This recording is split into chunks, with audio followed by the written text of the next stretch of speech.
नमस्कार, मैं हूं अखिलेश पांडे और आप देख रहे हैं सी न्यूज़ भारत। वक्त हो चुका है न्यूज़ बुलेटिन का।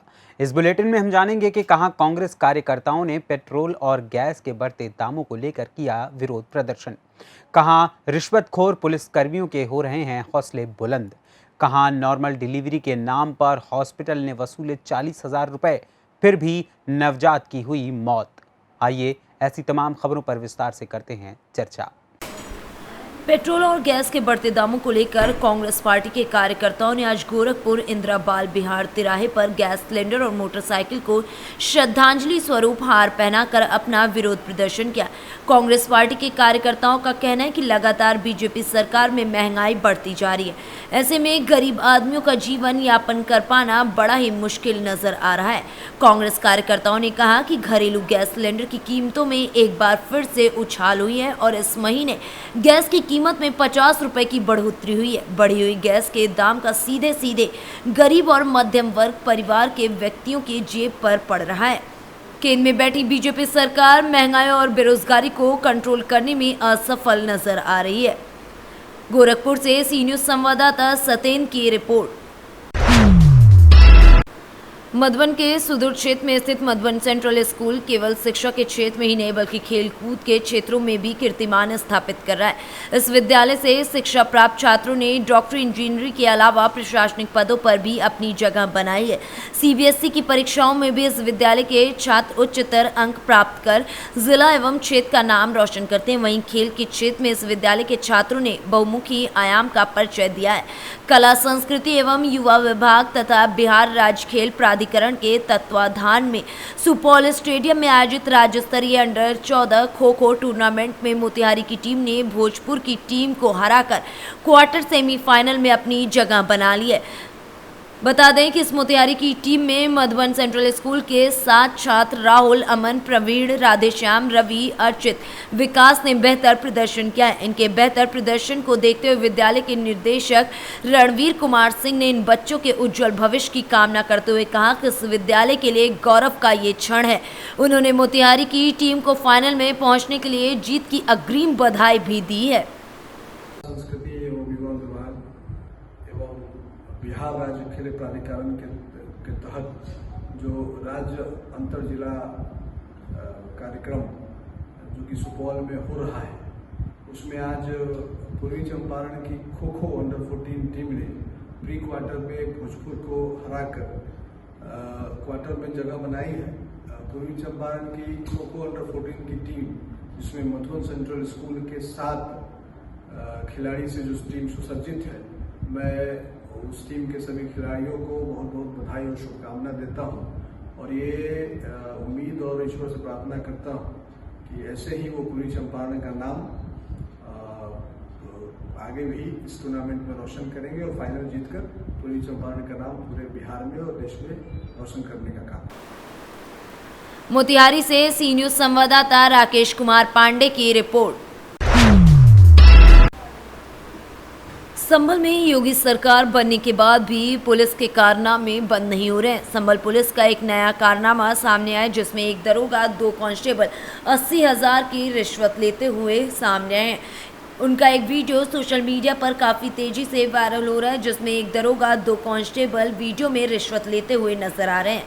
पूरा मामला थाना क्षेत्र बहजोई के गांव रामपुर का है। रामपुरा निवासी एक युवक को किसी आरोप में पकड़ लिया गया था। एसआई मुरलीधर उसको पकड़कर थाना बहजोई ले आए और उसके परिजनों से दरोगा ने धमकाते हुए कहा कि इसको गंभीर धाराओं में जेल भेज दूंगा। फिर दरोगा मुरलीधर ने आरोपी के परिजनों से आरोपी को थाने से छोड़ने के बदले में मोटी रकम की मांग की और कहा, पैसा लेकर मेरे कमरे पर आ जाना। फिर किसी आरोप में पकड़कर थाने लाए। आरोपी के परिजनों ने 80,000 की मोटी रकम का इंतजाम किया और पैसा लेकर दरोगा मुरलीधर के कमरे पर पहुंचे। कमरे पर पहले से एक सिपाही उनका इंतजार कर रहा था। आरोपी के परिजनों ने 80,000 की रकम उस सिपाही को दे दी। तभी चंद मिनटों में दरोगा मुरलीधर कमरे पर आए और बकायदा रिश्वत के पैसे के एक एक नोट थुक लगाकर गिनते हुए नजर आए। फिलहाल अब ये वीडियो सोशल मीडिया पर काफ़ी तेज़ी से वायरल हो रहा है। अब देखने वाली बात ये होगी कि इस वायरल वीडियो पर इन पुलिसकर्मियों पर क्या कार्रवाई की जाती है। संभल से सी न्यूज़ संवाददाता जगतपाल सिंह की रिपोर्ट। जनपद सीतापुर रेउसा थाना क्षेत्र के अंतर्गत सिमरा कला में ग्राम समाज की जमीन पर विराजते हनुमान जी की मूर्ति, जहां ग्राम प्रधान पति गुलजार खान द्वारा मूर्ति को क्षतिग्रस्त कर दिया गया, जिसके बाद मौके पर पहुंचे भाजपा के विधायक ज्ञान तिवारी ने अधिकारियों से न्याय की गुहार लगाई है। वहीं प्रधान मौके से फरार हो गया। पुलिस छानबीन में जुटी हुई है। सीतापुर से सी न्यूज़ संवाददाता अंकित अवस्थी की रिपोर्ट।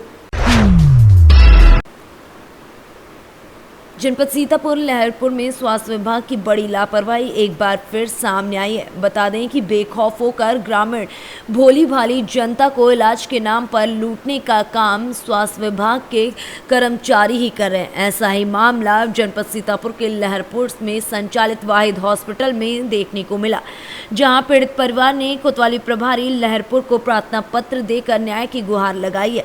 प्राप्त जानकारी के अनुसार राम रतन पुत्र छोटेलाल निवासी ग्राम करमुडिया थाना सकरन ने 29 मार्च को लगभग 11 बजे वाहिद हॉस्पिटल मोहल्ला छावनी पुलिया लहरपुर में अपनी पत्नी को भर्ती कराया था, जहां डॉक्टरों ने पत्नी को देखकर बताया कि बच्चा पैदा हो जाएगा रात्रि 10 बजे तक और नॉर्मल ही हो जाएगा। बच्चे को सही बताते रहे और मोबाइल व टीवी पर दिखाते रहे। रात में कहा कि ऑपरेशन के द्वारा अभी बच्चे को बाहर निकाल लिया जाएगा और इसी के लिए 6 इंजेक्शन महिला को लगा दिए गए, जिससे महिला की बच्चेदानी फट गई। वहीं बड़ा ऑपरेशन करके बच्चे को बाहर निकाला गया तो बच्चा मरा हुआ निकला और पत्नी रमाकांत की पत्नी का पूरा इलाज इसी हॉस्पिटल में चल रहा था। रमाकांत ने बताया कि वाहिद हॉस्पिटल ने पूरी जिम्मेदारी 40,000 रुपये में ली थी। इस हॉस्पिटल के डॉक्टर अख्तर हुसैन और लेडी डॉक्टर शिवा के द्वारा मनमानी करने का आरोप पति रमाकांत ने लगाया है। पूरा मामला यह है सर, 10 बजे लाए थे, 10 बजे कल दिन में लाए, फिर जांच करवाने के लिए दवा करवाने के यहाँ नहीं लाए, फिर ये कहा नॉर्मल बच्चा हो जाएगा शाम को ना हुआ तो 10 बजे बताए हो जाएगा। हम ले जाने की कोशिश किया तो वो लागे था, कहा बच्चा हो जाएगा नॉर्मल। फिर 12 बजे ऑपरेशन जब हुई तो कहीं ऑपरेशन के रुपया 50,000 लेंगे तो 40 में तोड़ भगा था। फिर ऑपरेशन हुई, बच्चा मरा पैदा हुआ। फिर ये कहा तुमने ये नहीं कहा था कि हमको सरकारी अस्पताल भेज दीजिए। सीतापुर से सी न्यूज़ संवाददाता अंकित अवस्थी की रिपोर्ट। राजस्थान के दौसा में महिला चिकित्सक की आत्महत्या के मामले में आगरा आईएमए ने 24 घंटे की चिकित्सक सेवाओं की हड़ताल का ऐलान किया था, जिसके तहत आज सुबह से ही चिकित्सकीय और इमरजेंसी सेवाएं बंद नजर आ रही हैं। सुबह 6 बजे से आईएमए के बैनर तले सभी निजी डॉक्टर हड़ताल पर रहे। अध्यक्ष डॉक्टर ओपी यादव, निर्वाचित अध्यक्ष डॉक्टर मुकेश गोयल और सचिव डॉक्टर पंकज नगाइश ने बताया कि राजस्थान में हुई घटना के विरोध में आगरा के सभी प्राइवेट चिकित्सक, निजी अस्पताल, क्लिनिक, पैथोलॉजी सेंटर सहित सभी प्रकार के चिकित्सकीय संस्थान हड़ताल पर रहे। आईएमए भवन पर चिकित्सकों ने बैठकर आने वाली योजनाओं पर भी मंथन किया। इसके बाद शाम को आईएमए भवन में शहीद स्मारक तक चिकित्सकों द्वारा मौन जुलूस निकाला जाएगा।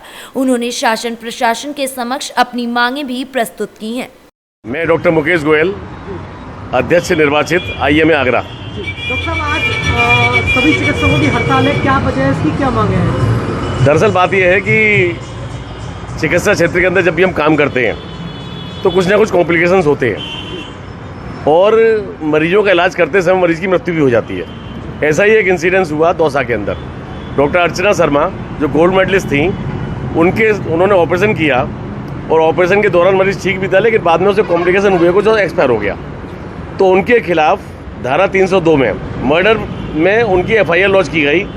कुछ पॉलिटिकल लोगों ने उनको प्रेशराइज किया। जैसे सभी चिकित्सक और सभी चिकित्सक प्रतिष्ठान जो है आगरा के वो बंद हैं, चाहे उसमें छोटे नर्सिंग होम हो, बड़े नर्सिंग होम हो, क्लिनिकल पैथोलॉजीज हो, एक्सरे प्लांट्स हो, सभी सारे डायग्नोस्टिक सेंटर सब बंद हैं। कोई भी किसी भी प्रकार की इमरजेंसी को एंटरटेन नहीं किया जा रहा है और ये संदेश स्पष्ट दिया जा रहा है कि किसी भी चिकित्सक के ऊपर अगर कुठाराघात होगा तो फिर चिकित्सकों को लामबंद होना पड़ेगा और ना चाहते हुए भी ऐसे कठोर से कठोर कदम उठाने पड़ेंगे। तो यहाँ पर बात आ गई है अब चिकित्सकों की सुरक्षा की, चिकित्सकों की वजूद की, चिकित्सकों की जान माल की।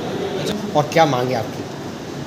बेसिकली जो आज का प्रोटेस्ट है उसकी रूपरेखा कल ही तैयार कर ली गई थी और उस रूपरेखा में आज सुबह 31 तारीख को सुबह 6 बजे से और 1 अप्रैल सुबह 6 बजे तक पूर्णबंदी वाली हड़ताल थी, जिसमें डॉक्टर्स सामान्य कार्यों से लेकर इमरजेंसी सेवाओं से भी विरत रहेंगे।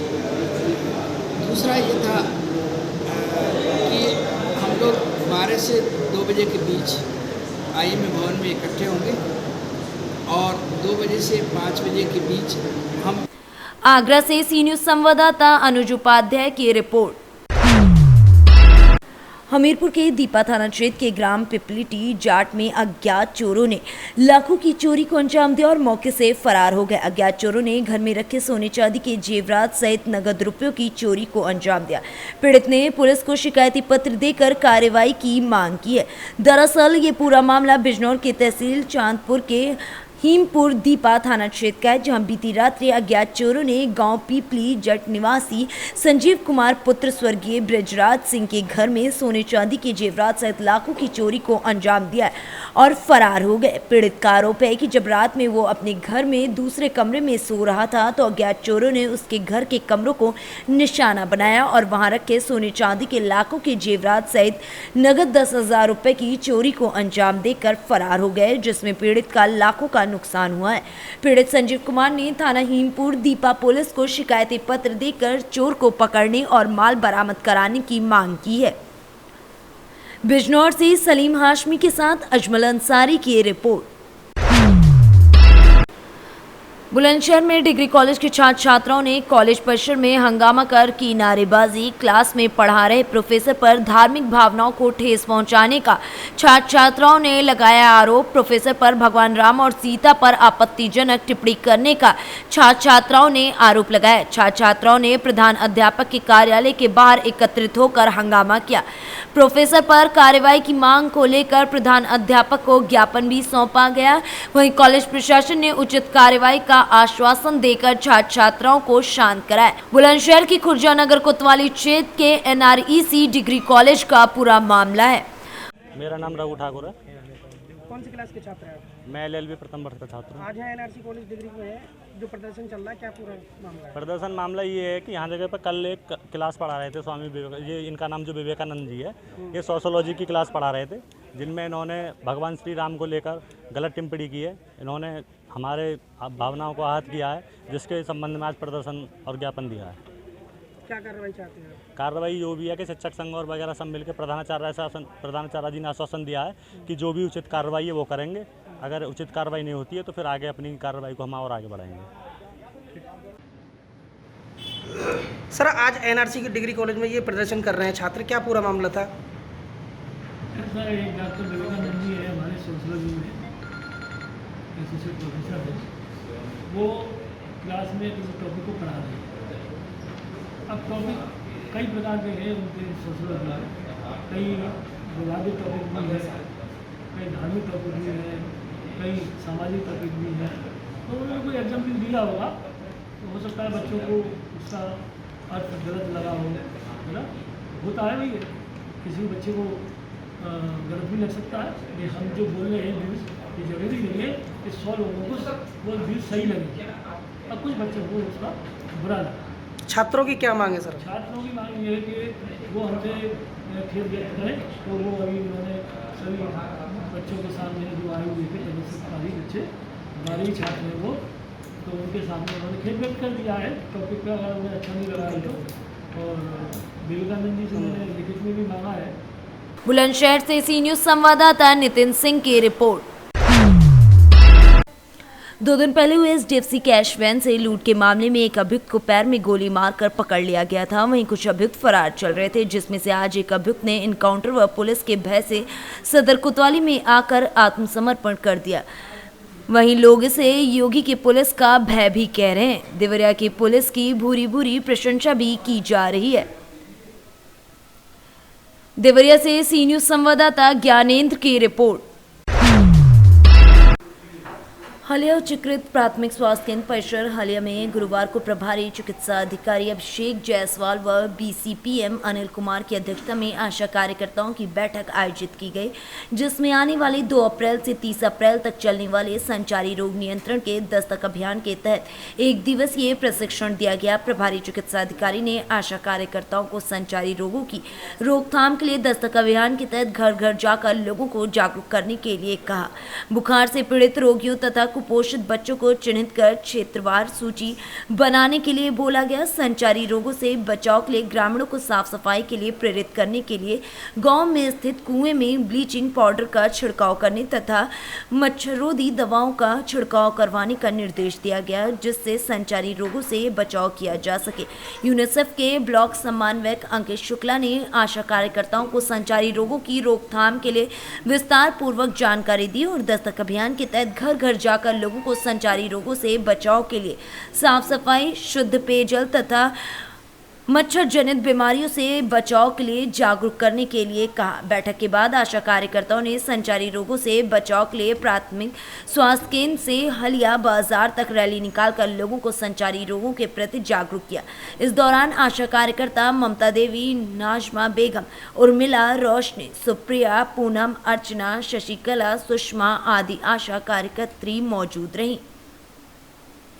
नमस्कार, मैं प्राथमिक स्वास्थ्य केंद्र हलिया पर मौजूद हूँ। आज आशाओं को संचारी रोग का प्रशिक्षण दिया जाना है और यहाँ पर तमाम आशाएं मौजूद हैं और हमारे सामने संचारी रोग के प्रशिक्षक मौजूद हैं। हाँ सर, पहले तो अपना नाम बताइए, पद नाम बताइए। मेरा नाम अंकित शुक्ला है, मैं यूनिसेफ बीएमसी हलिया हॉस्पिटल, और आज ये प्रशिक्षण दिया जा रहा है। ये जो आज संचारी रोग का प्रशिक्षण दिया जा रहा है, इसका मुख्य उद्देश्य क्या है? मुख्य उद्देश्य हमारा ये है कि इसके 4 क्राइटेरिया बनाए गए हैं। संचार के माध्यम से फैलने वाली बीमारियों के लिए अंकुश लगाना है, रोकथाम करना, उपाय बताना है, और इसके लिए हमारी फ्रंट लाइन वर्कर आशा आंगनवाड़ियों की टीम बनाई जाएगी। हर घर तक जाकर वो सभी को जन जागरण का मैसेज पहुंचाएंगी और दूसरा गृह भ्रमण करके उन व्यक्तियों की सूची तैयार करेंगी, ILI, सारी और क्षय रोग के लक्षण। दूसरा हमारा मिर्जापुर से सी न्यूज संवाददाता अनिल केशरी की रिपोर्ट। फिलहाल इस बुलेटिन में इतना ही। देश दुनिया की तमाम खबरों के लिए देखते रहें सी न्यूज़ भारत। हर खबर आपके साथ, आपके हाथ।